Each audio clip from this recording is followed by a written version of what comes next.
All right, now, hey, welcome back, everybody, to Shadows Athletics. We're continuing on this interview rant and rain and this, going back in memory lane with Mr. Purvy.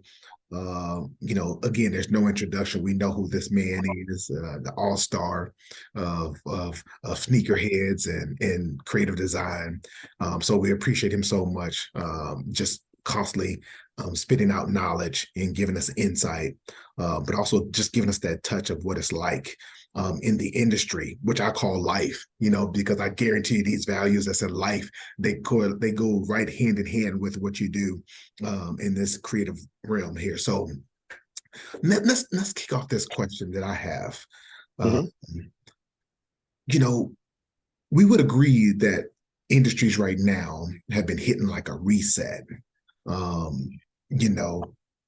want us to think about this reset that we see that's happening, and I want you to kind of go back in your mind and think about other times that you noticed this and you was able to take advantage of it, of an opportunity in the company or a brand. And so I just want to think about the importance of the reset and why do we think this is an awesome opportunity for Shadows Athletics to be peaking and starting to peek his head out in this reset opportunity. Yeah, I think that's really interesting because I do see it that way. And the interesting part about your question is the reset. For me, I didn't know it was a reset because I was a part of the reset. And that being a part of the reset was because that's how I came into the industry. So I had no idea that it was a reset until I looked back on the time that I was working in retail. And that was when I worked at Foot Locker. So when I was working at Foot Locker, I saw that some of the oligarch running shoe brands were making other category shoes as well. So I remember when Brooks was making basketball shoes. I remember when at that time, the partner or parent company of Saucony was making basketball shoes. Wow. So I was seeing things of that nature. And now we're starting to see this happening again because we know now that New Balance is very serious about having basketball players and now baseball players as well. So they just signed somebody in baseball and they have Kawhi Leonard and they have Maxey that plays on the Sixers. So I find that really interesting because, when you go back that far, a lot of people who are in the sneaker game are a lot younger and they probably didn't know that. And they may even think that brands like New Balance is doing that for the first time when that wasn't the case. Because I remember way back in the day when James Worthy, who was winning championships with the Lakers, was wearing New Balance. Right. So, so it's definitely something different happening today. We're seeing like a really strong surge of entrepreneurship that's in the United States, which I find if you go back in super long ago history, that was supposedly what this country was supposed to be about. So we're seeing all of that stuff starting to come around again. So again, I hate to have a long-winded answer, but the other time that I experienced the reset was when I was part of being in the reset, because being an African-American person that had a chance to have a higher level position at some of the sneaker companies, that was something that was unbeknownst to me at that time, pioneering. Nice. Now, and I want to jump into, before we answer the second part of that question about how it relates to the timing of Shadows Athletics and its mission and its brand. Do you think, and let's think about when you were with Reebok, right? When you was with the N1, but I was thinking specifically of Reebok, when you were thinking about those key element shoes that were coming out, would you categorize that as being, it was a reset? Or would you say that it was a reset for also the company and the industry? Or would you say that was just more personal and it's connecting into the industry? No, because I think a lot of times when you don't know any better, it makes things go better. So it wasn't like we were coming to work every day saying, we resetting stuff. We just was happy to be there. We was having fun. And I think a lot of what your culture and your ethos is of where you come from was great because you were matching up with others who were like-minded as yourself.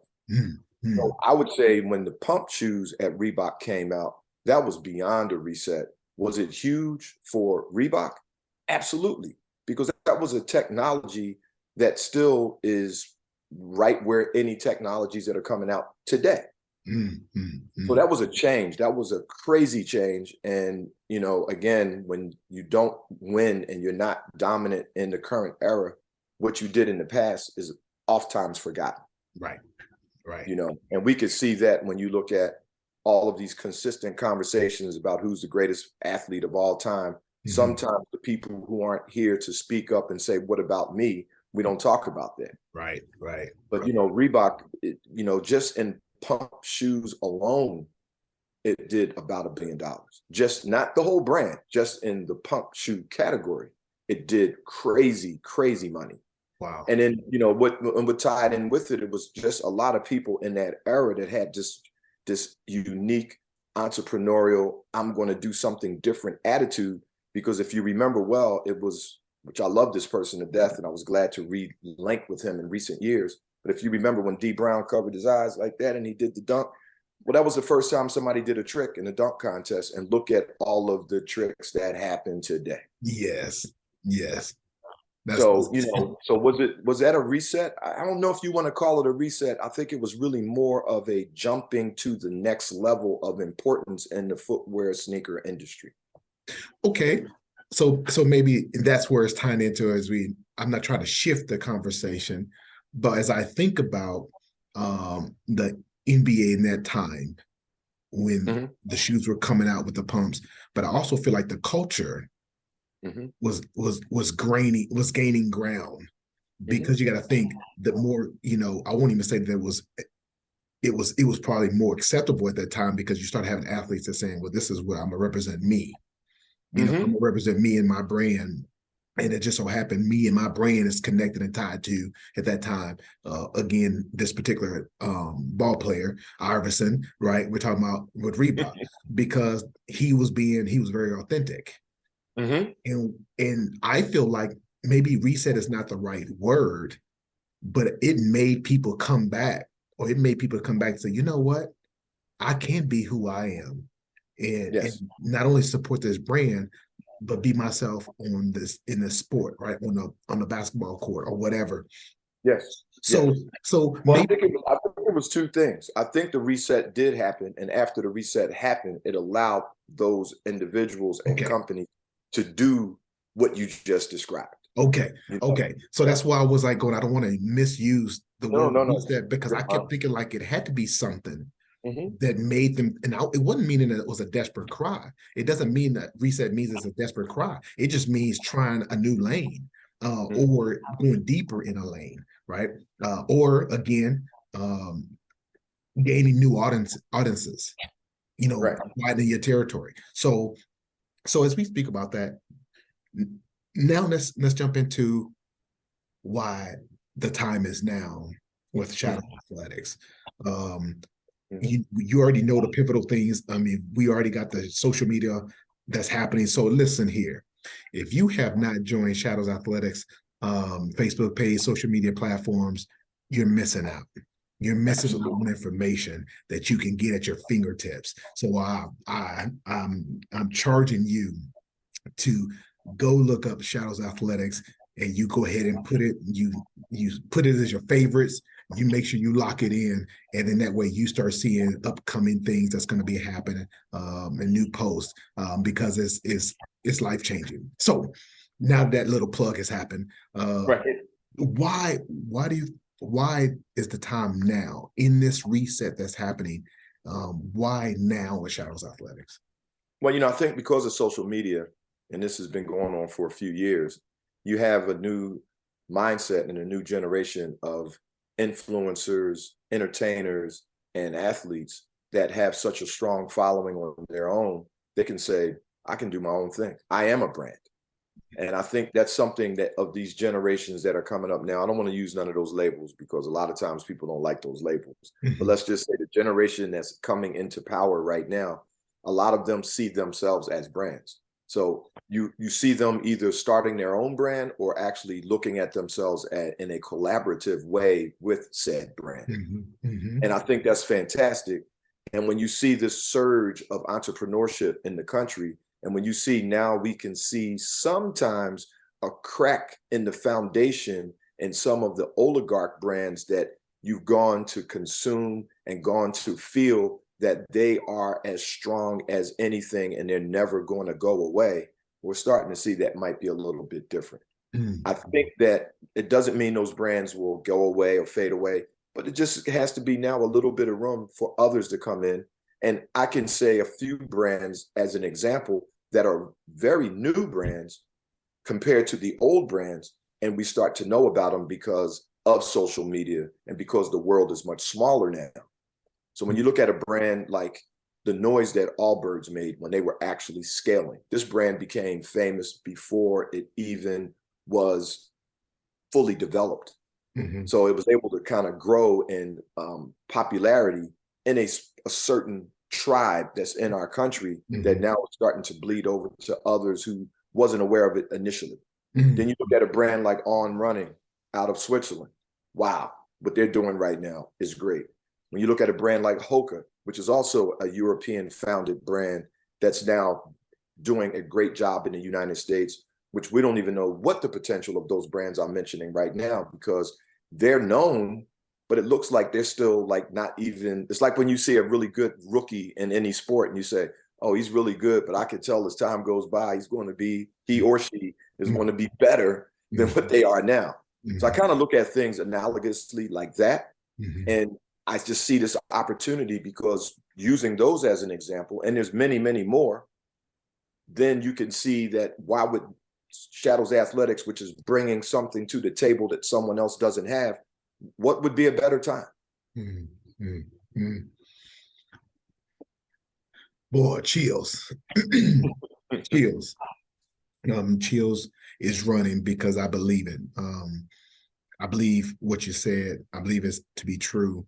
I think the time is now, and it's happening, and we're seeing it catch. We're seeing it really catch fire.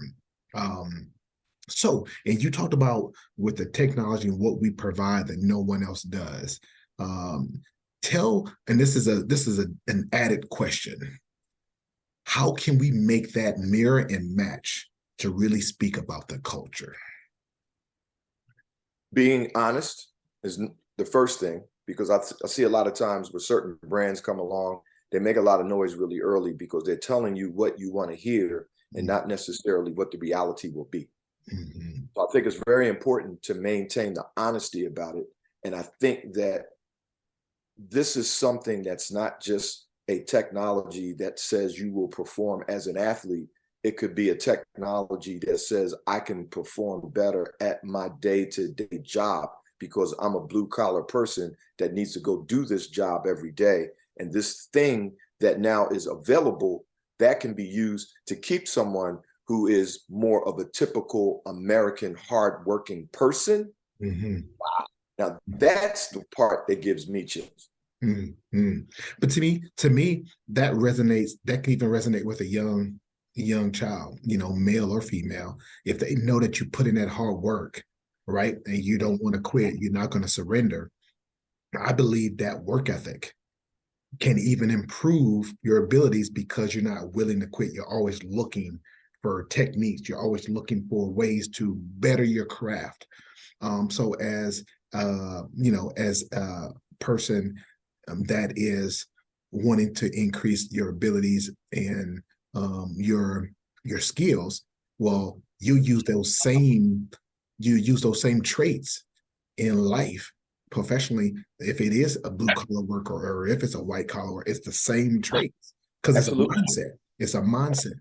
So to me, that is the culture. And if you notice that we say culture, we're not talking about that it has to be black, white, or whatever. We're talking about the culture is that you're willing to put in the work.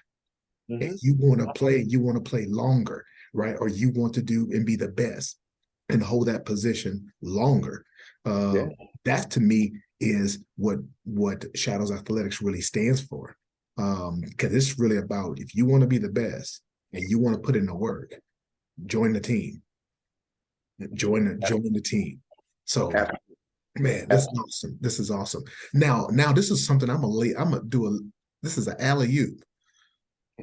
What is something that you know what you used to do. You know what you used to do.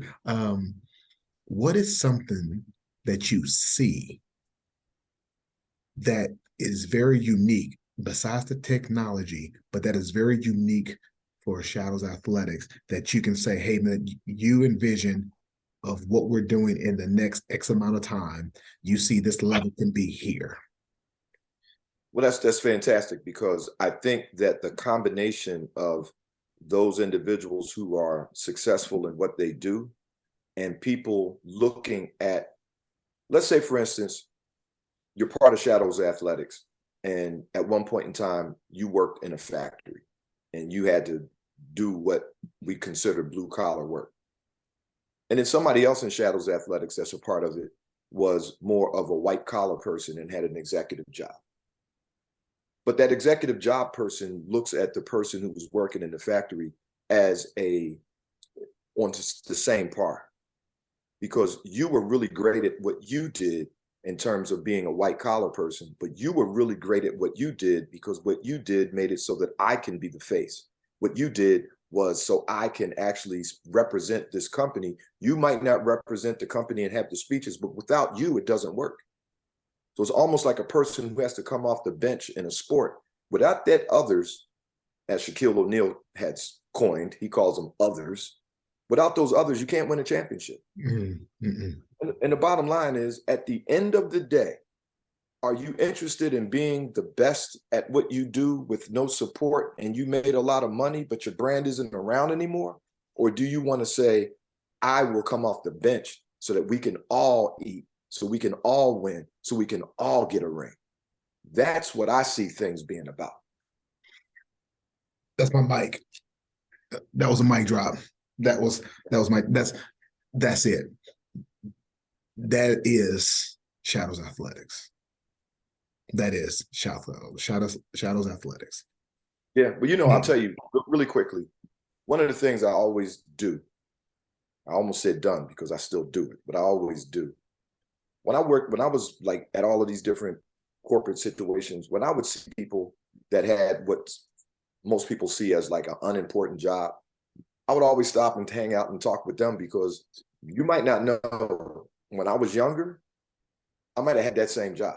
I also think about, I was blessed to actually be able to kind of crack the ceiling a little bit in terms of the things that I did. But does that mean I have to pretend like I'm better than everybody? Right. We've all run into that when we've worked at places or engaged with people. Sometimes people they fall in love with the logos and the stuff that's on their business card. Don't ever do that. Right. You need to think about what you're doing, what you're bringing to the table, how much you are trying to help the others around you to be successful with you. Yes. And it's really, and I always say this about our industry, a lot of times people say it's a small world, and that's a term that we use a lot. But what I always think in our industry is, it's only a village where we occasionally change logos. Wow. That's what it's been for me. Wow. So, and if you ever were like a mentor or someone that I reported to, and I started having success in moving up, when I'm interacting with you one-on-one, even if I'm at your level or even if I'm above your level, I still treat you like you're a mentor, because I wouldn't be doing what I'm doing if it wasn't for you. Yes. Appreciate. I've laughed at how people have moved up and suddenly they don't have a memory, and all of a sudden they just take the credit for what you helped them with, but you're not there anymore, and they act like they did it. Wow. That's a lot of humor in my family, because we listen to people who are now famous and they talk, and I was like, yo, dude, that's not what happened. Yeah. But I'm okay, because you should only be concerned with how the people that are important to you and your friends and your family, if they know what you did, then you're okay. Yes. Just keep pushing. Yeah. Don't let that sidetrack the gift, because you're carrying the gift, because you're the gift. So no, that's awesome, man. That's awesome. Well, look, it never fails. I know you're being used and led, and you're speaking from wisdom, but you're speaking from experience. But like always, man, Mr. Rob Purvy, man, it's always a pleasure. It's always an honor to talk with you, and to be picking your brain, to share into the world your gifts. You're sharing to the world your gifts. It's not new to you, right? It's not new to you. As Shadows Athletics says, never give up. Never give up. And we're going to stay Shadows strong. Hey, man, have a good one. Have a great rest of your week. We'll be chatting real soon. Hey, listen, Shadows Athletics family. Listen, we're going to be bringing Mr. Purvy back from time to time. Man, one of these days we should do like when we start building, we're going to build like a live Q&A. We're going to do like a live Q&A to let people just all around the world just get to talk with you, and just do it for a few minutes. But I think we're going to do some new and great things to allow people to be able to touch us, to see us, and not know that just getting to hear us from just recordings, but to see that, that we're about this and that we are Shadow Strong. So, man, once again, I appreciate you. We're going to continue this thing. We're going to keep this train going, and we're going to take it all the way up to the top. There you go. All right, man. All right, but have a good one.